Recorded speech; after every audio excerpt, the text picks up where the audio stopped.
Hello everybody, I'm back with the rest of this Q&A that I intended to be one episode, and now it's become 3 because you guys asked me so many questions and I don't know how to answer them quickly enough.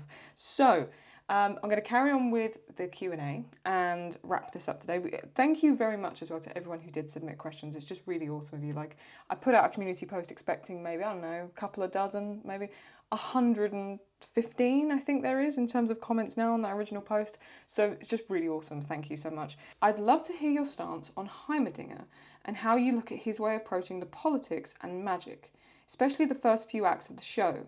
There is a split opinion over him, and I don't know, always saw him as the philosophical and sociological thread and narrator of the show. Oh, he is like the narrator of the show, actually, in some ways. Yeah, you know, you're right. At first, I'll be honest with you, when I first saw Heimerdinger, I found him a bit annoying, like in the first couple of episodes. And then I realised, no, he's not annoying, he's the voice of reason, and actually he's very, very brilliant. No, I love Heimerdinger as a character. I think he's very interesting, and since reacting to a lot of the League stuff, I've learned a bit more about yordles and actually how powerful they are compared to like their human counterparts. I didn't realise there was a split opinion. Do some people not like... Let me see if I can pull up a Reddit page or something and see if... I'll just put don't like Heimerdinger Reddit. I loved Arcane a lot. However, if you're like me and love yordles, Arcane's Heimerdinger is an abomination to you. Really?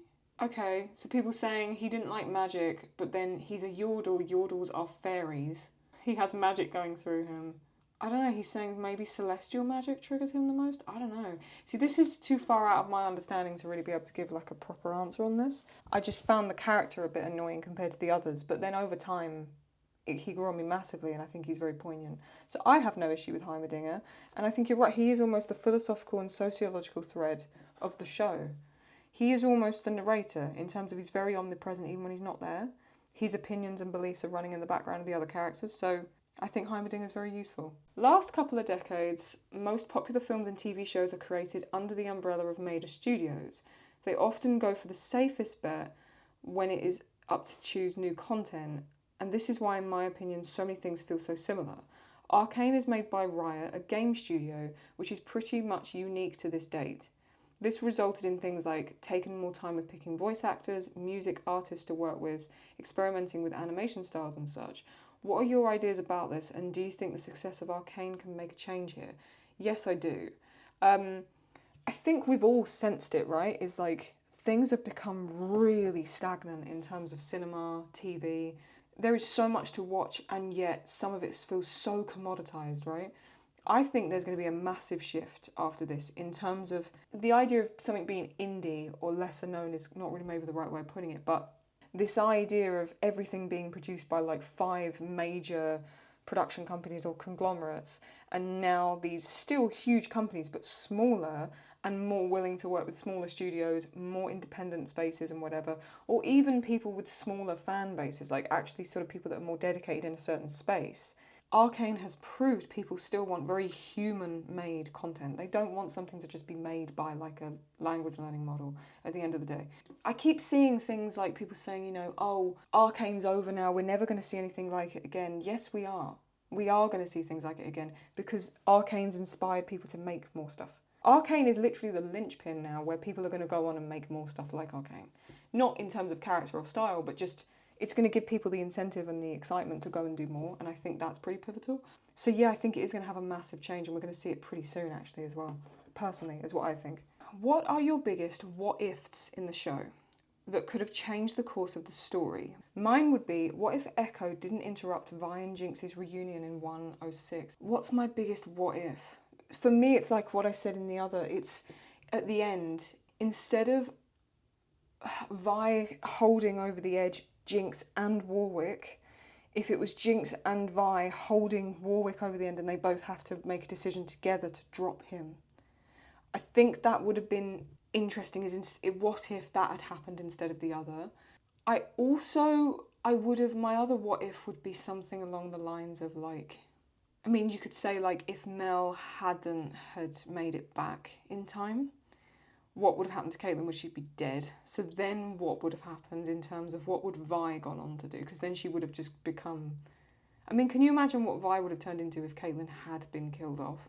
Like, can you actually imagine what would have happened? I mean, I don't want to imagine it, but like, that would have been like a complete twist. And then you could also say something along the lines of like, if Caitlyn hadn't made the decision to sort of push Vi away and leave her there in the tunnels, and they had that entirety of, you know, rest of Act 1 and Act 2 together in Season 2, how would that dynamic have changed? And would Anne Besser have been able to get a grip over Caitlyn as much as she did? Probably not. So that would have been another what if as well, if I'm being honest with you. Vi is my favourite character, and I am in the camp that the writers did her dirty. What would you have liked to be added that would have improved her story in terms of arc and character? I don't think she was written too poorly, personally. I know you're leaning to that. I would have liked to have seen more of her express herself, like, and go through the trauma more. See, it's not really to do with her arc, it's how other people let her down. I think Jinx should have shown more affection to her, and Caitlyn should have shown more affection to her, personally. I don't think the writers did her dirty in terms of her story arc. I think other people developed their own character, but they never came back and redid the wrongs that they did to Vi. It's like Caitlyn, yeah, sure, she got with her in the end, but we never saw an apology. And we never really saw intimacy between her and Jinx in terms of, like, you know what I mean there. I mean like sisterly intimate, like actual genuine affection. They were always cold to each other, and I don't think they would be like that. I really don't, after everything they'd been through. Like, and the conversation they had at Victor's camp about, like, maybe we could start again here. There seemed to be a massive gap between Act 2 and Act 3. And it was almost like, you know, like they said, you know, the characters in Act 2 are not going to be acting like themselves. It was almost like in Act 3 they really weren't acting like themselves because none of them found peace with each other, really, except for Vi and Caitlyn at the end. But even then, is it really peace? I don't know. This is the thing. I don't personally think the writers did her dirty, but I think they did other characters dirty in terms of showing up for Vi. But then, at the same time, Caitlyn's not one for words, and she showed that through action. Jinx and Caitlyn are very similar, and I wish more was discussed about that, because I think there's almost a reason Vi fell for Caitlyn. She's got almost a similar archetype to her sister. I know that sounds weird, but they actually mirror each other a lot, so I would have wanted to see more of that, personally.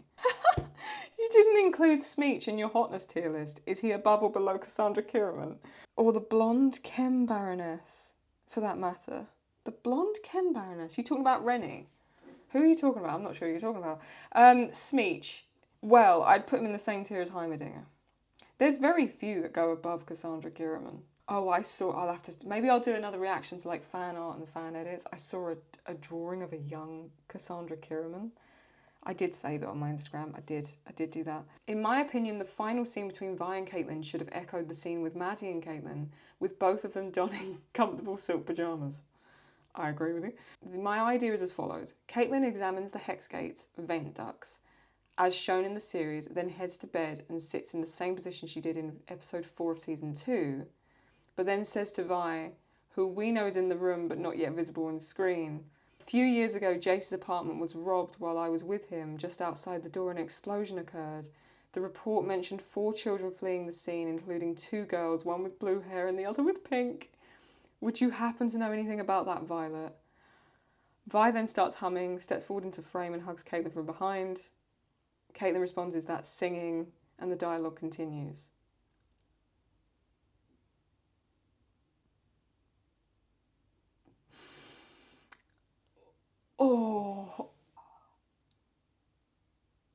Oh, you know that would have been so perfect. Because it's hinted they know about the gemstone things, right? Because that's talked about in season 1 when they go down to the Undercity and Echo goes, "Do you know what this is?" And she goes, "No, I don't." Although Vi goes, "No, I don't. It was Powder that knew what they were." No, but then Vi did know what they were because she saw Powder have them. No, that would be good. That would be a really good end scene. And then the question you have is, so I wonder for you, what would have been the best way to depict the last scene between them? What you've just said would have been really good. And it takes place in her bedroom, not the other bedroom that she took Maddie to, yeah. That would have been good. I would have liked something as well where she goes like something like, "Vi, I need to tell you something." And she goes like, "I know." And it just hints at that Vi worked out that Jinx escaped. So that it doesn't need to be said, but Caitlyn doesn't have then the guilt. And then Vi sort of acknowledges that she knows Jinx somehow escaped or something like that. Because I feel like if that ever comes back up again, it's going to cause more problems. Where Caitlyn's going to be like, you know, I didn't know how to tell you, and then Vi's like, well, you could have told me, like, or something like. Feel like it would be really shitty writing if that's where they take that. I think in the future. So, how do you feel about Silco and Jinx and their relationship?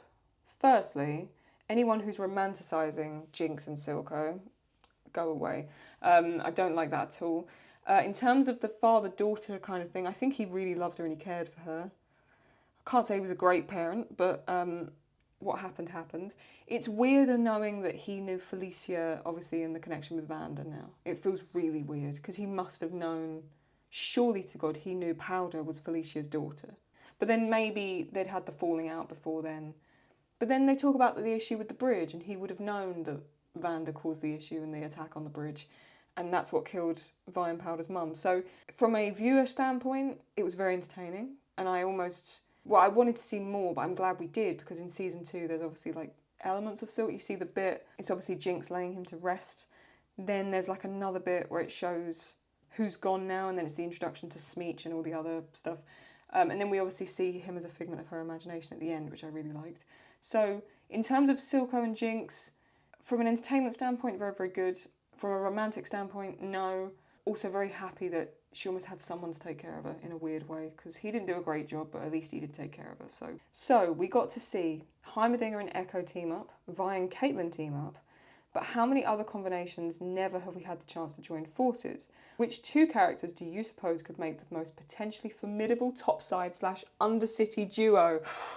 Oh, it's so interesting you've said this. I've got an idea of doing 2 more tier lists, but I wasn't sure which one of these to pick. I would like to do a ships one, so basically who is the best and worst ship in the show, because I think it'd be really funny. But also I wanted to do one with a duo, where basically the idea of topside and undercity is really interesting. You've said here Ambessa and Savika, Silco and Sallow. Oh, see, this is why I think I should do this as a tier list, because then I could actually go through it. If you like the idea of that, please do comment it below and I'll get to doing it. I'll make all the different pairings on Canva and we can go through it. And do topside and undercity combos, and then we could always throw a couple more in there if there's any that come to mind. I mean, a really interesting one would be Victor and Caitlyn, because Victor's technically from the undercity. I think Victor and Caitlyn we never saw anything of, and I think that would have been very, very interesting to see. They'd be very introverted and wouldn't talk a lot, to be honest, but Victor and Caitlyn would be my pick. I don't know if I've already answered this, but out of both seasons, do you have a favourite scene? And you, not including the prison scene, fine. The final sequence between Victor and Jace, when it's the I promised you sequence, that's beautiful, that's stunning. I would say in part 1, or season 1, it's probably the finale shot as well, the Jinx firing the rocket and that whole sequence of where she picks the chair and she picks the Jinx chair, that was pretty damn beautiful. What are Caitlyn's pants made of in Act 3? What? Are these pants made in layers? Because in the love scene with Vi, she enters the cell wearing one type of trousers with another type of belt, but then during the scene, she wears another pair of trousers and a belt. Is it a blooper, or do the trousers have some sort of double layer? Caitlyn's pants. Does she? I know because the belt is unusual. I think it's got a double layer, no? I'd have to maybe I have to analyse this when I do the reanalysing of the prison scene. Maybe I'll do that then and go over it all and actually double check the trousers. I should probably do that for science. I will save that for then. Sorry, I must ask, as a non-native speaker, what do you really mean by twonk? Let me pull up the twonk clip, because this is quite funny, because people keep saying to me, like, is twonk an offensive term? Should I be offended? No. Twonk isn't a word, I made it up. I think it's somewhere between a twink and a plunker is where I think I made it come from. I was actually rewatching this the other day, because I was watching when Caitlyn gets anointed by Ambessa, and I was like, Caitlyn, what are you doing? What have you missed? I wasn't going to miss. Well, you did, because you only took a finger off. Hey, I'm right though. I'm right. What's wrong with you? Good fucking question, Vi. I've been wondering the same. I keep telling myself that you're different. What? But you're not. Oh, Caitlyn. What? No. Caitlyn, no. I will refrain from using the C word, but in this situation I could do, just so you know. Caitlyn, you are an absolute That word. Are you Wait. fucking kidding me? Was that kiss just to manipulate her? Is Yes. that what it was? A little Was bit. she just doing that just to be like, I won't change? Well, you fucking have, haven't you, Caitlin? You long-legged twonk. That's what you are. You're different. Twonk. I should have said something more punchy, but we're going with it. Twonk. That's what you are. You're a twonk. Not a twink. A twonk. But you're Not a twink, you're a twonk.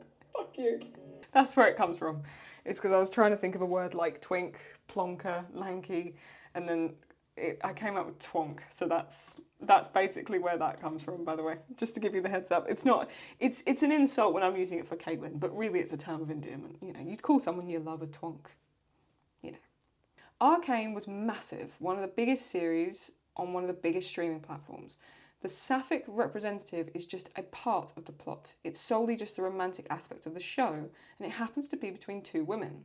There's no dead lesbian syndrome, sexualization, or focus on homophobia. It's genuine, well-written, and consumed by a large non-queer community too. What do you think this representation means going forward in regard to lesbian shows and representation? Will this help end the loop of bury your gays or cancellations after one season we've been at for a long time? Yes, I hope so, because so I mentioned this in like the last Arcane Q&A part that I was talking about. Someone said to me, who's your favourite other like lesbian ships or things like that? And I was like, I don't know of any, because the truth is I don't watch them. If the writing's not good, I don't care. I don't mind watching something with a love interest, like in terms of a good romantic area of the plot, but I just don't want it to feel forced. And I don't, the thing I can't stand is when people write TV shows and then they start losing viewers and they're like, oh yeah, let's make a character that hasn't shown any sign of being gay or bi or pan or whatever, and now let's start making them liking women. Yeah, let's do that. Like, because I just think it's stupid. It's shit writing. It's really just crap and shoddy. Whereas with this, you know, it's just two characters that are into each other and they just so happen to be women. And it is very, very tastefully done. And that's the thing, it's, some people aren't going to like it. There's, like I said, there's some people be like, Arcane's gay. And it's like, all right, well, don't watch it then. I think it's just very, very well done. And yes, I hope other shows take a leaf out of their book. In terms of like, also in terms of when representing like gay couples, there tends to be a lot of toxicity within it. Like you say, they'll just add elements of homophobia to try and make it more realistic. But the truth is, if you add homophobia to a show, all you do is encourage more homophobia in real life kind of thing. Actually, everybody's kind of accepting of Vi and Caitlin. And so you don't really feel that the couple is out of place, really. Like you said, there's no spotlight on homophobia of these two characters being together in the show. And I hope to see more of that. I hope to see just gay couples where it's not like a political jargon to try and put them together. I just want interesting story. If that happens to be about characters that aren't heterosexual, great. If not, also great. Like, it's fine. I just like interesting story. It has no meaning to me as to whether it is or not. And I think Arcane was really brilliant at doing that, personally. I'm pretty sure that Kate Vi is the official name for the Caitlin and Vi ship. But recently, some people have been calling it Violin. See, I think Violin sounds better. Because it's more clever, isn't it, really? Plus, there's so much of an ode to the instrument of a violin in the show. To be honest with you, Kate Vi kind of sounds better. Because violin, you don't really see the elements of Caitlin's name enough, to be fair. But either works for me. I have no particular opinion on that. So what do you think about Ambessa's downfall? My question is actually, wasn't it her own fault that she lost the war in Piltover? She was so full of lust for power, fixated on violence, and led Black Rose directly to Mel. Yes. I don't know, maybe I'm thinking too much. No, Ambessa was her own downfall. She was a loose cannon, wasn't she, really, at the end of the day? Ambessa was her own problem. Her obsession for power is what led to the Achilles heel in the end. And that's why Mel and Caitlin, the two of them, had to take her out in the end, because Ambessa wouldn't have stopped. Ambessa would have took over Piltover. Do you think that would have stopped? Of course not. She would have just wanted more and more and more. And that's what happens when you live in a fear state, is nothing's ever enough, And I think no, she got everything that was coming to her. Ever heard about the autistic Caitlin headcanon? Honestly, it's one of those things that fans have been saying for fun, rather than having solid ground, but it's pretty cute in my opinion. Yeah, I wondered that with Caitlin. I didn't think that in the beginning, in season 1, and then season 2 came around and I was like, what is it about Caitlin? And then, because like I said, the reason I connect with Caitlin is because we're quite similar in personality. That's why I don't know if I like her or not. There's elements of her I don't like, and I think it's because it highlights elements of me that I don't really like. Yeah, I think she is autistic, actually. It makes sense. Firstly, she's the firstborn of the family, and she's a daughter, so statistically more likely to be autistic. And also, you know, she doesn't really talk much. Like she's not someone of words, she's someone of action. And she, you know, the minute she lost her mother, which is her archetypal support system, especially the fact her family is like matriarchal. But that would make a lot of sense, wouldn't it, for her? So yeah, I would say Kate probably is autistic, yeah. I've heard a lot of people are upset about Vi's character arc. She didn't change, even though she had so much trauma. Personally, if you think Vi didn't change, you're not looking at the show properly. Vi changes a lot, a hell of a lot. Even, like, I'd say 3 core times as she changes. No, 4 actually, probably. So you see her as a teenager, then you see her come out of prison, and she's still very much, even though she's probably in her early 20s at this point, she's still very much a teenager. She, like, walks around, thinks she's very cool, thinks she can handle anything. Then it takes a real turn. You know, after she's become an enforcer, she's tried to help Caitlin become an enforcer, become the same type of person that killed her parents, right? Look at it that way. She goes with Caitlin to try and help Caitlin, and Caitlin turns on her. Vi has a massive emotional shift to that, becomes very cold, very standoffish, moves on, and goes through her raccoon sort of oil slick phase. Caitlin comes back. She folds a bit too quickly for me. I would have, if I was Vi, I would have been a bit more stubborn with Caitlin. But then it progresses forward into this final act of Vi, which is I'll do whatever it takes. And it sort of shifts again. So for me, anyone saying that Vi's arc wasn't there or you didn't see much of it, you clearly haven't been watching the same show that I have, because all the characters had an arc. All of them had depth. The only thing that I felt lacked with Vi is that she could have had more depth with her character explanation from other characters. I just would have wanted someone to thank Vi. It's like with Echo. Echo got no round of applause, nothing. And I would have wanted almost the characters to stand up for Vi and Echo and other characters alike more than what they did. I mean, Caitlin did that a little bit, but even then, you know, it was only really in that final episode that we saw Caitlin really even show anything like that to Vi. I don't know. I mean, I love the show, so it's very difficult for me to truly say like what I feel about that. But sometimes I wonder if more could have been shown about Vi's change by the way other characters saw her, if that makes sense. So that's my only stance on that. Maybe I haven't answered this one, I'm not sure if I have. Did you find it weird that Caitlin did not have any thoughts about Vi before they had a reunion, whereas Vi, like, technically did? Because when Vi was at her lowest of lows, she pictured Caitlin, but Caitlin never really pictured Vi. Here's why. I think Caitlin was thinking about Vi. I think she was thinking about Vi the entire time, especially if we lean more into this idea of Caitlin possibly being autistic or possibly on the spectrum, however you want to look at it. Vi would have been going around her head every day. But she was, I think you know Caitlin was having thoughts about Vi because she did everything but think about her. Like, she goes with Maddie. She picks a redhead, put it that way, redhead, that's shorter than her. She could have picked anybody in the entirety of Piltover. She could have gone back to the brothel and gone with that woman that was into her before. No, she goes with Maddie. You don't do that unless there's a part of you thinking about the person that you've previously been with, right? She wasn't moving on, she was distracting herself. Caitlin was thinking about Vi the entire time. We don't see it because again, it's sort of too on the nose with a character like Caitlin. Vi actually kind of lets everything out in some ways. Like, you know, those elements like with the kiss scene, Vi kind of says, you know, everyone in my life has changed, please don't tell me you're going to change. If Caitlin was to have a scene like that, it wouldn't work. Caitlin's not like that. I mean, she was in season 1, but then she changes. For me, it's almost like season 1 Caitlin, personality-wise, became season 2 Vi. And season 1 Vi, which was a bit colder and a bit more tomboyish, that became season 2 Caitlin. It was like they switched. And I think this is why there's this kind of question of like, who's the top, who's the bottom? Because I think they changed, and that was quite interesting. I don't think we see anything, but I think Caitlin was thinking about Vi the entire time. I've gone through all the questions, I've just double checked. I'm pretty sure, 99% sure I've gone through all of them. So we're all done. Thank you very much for watching my Arcane Q&A. If you did like this, I'd love to do more like it in the future. Or maybe I put out a post saying, what are your specific fan theories? Or what do you have that's a specific theory that you haven't really spoke to anyone else about, or maybe you have, but you'd like me to be aware of it, to maybe go over it and check it out myself. It could be something to do with a character arc itself, it could be something hidden in the background, a little theory you have about one of the characters, where that character could be, or something along those lines. Could even be just something as simple as something in the background of a shot that I didn't notice that you would want me to take a look at. we can always do another video like that. I've also got a couple of little drawing ideas on the way. I've mentioned that in the previous video. I've done a couple of little sketches in my spare time, and I'd love to sit down and just do a drawing video and just chill out like this, talking to the camera, doing some drawing, just having a good time. And then I'm getting ready. I think I'm going to watch Blue Eye Samurai first, or maybe Fleabag. I might need to watch Fleabag because I need something funny. But I'm going to crack on with that. Imagine Me and You, which is a movie, a little rom-com, that's going to be coming very, very soon as well. And also I'll check out some more League cinematics too. So if you like the sound of that, the best thing to do is click subscribe. Thank you very much for coming aboard. If you did enjoy this video, give it a like, it really helps me out. And I will see you next time with more fun stuff to sit and watch and talk about. I'll see you then. Take very good care of yourself. Bye-bye.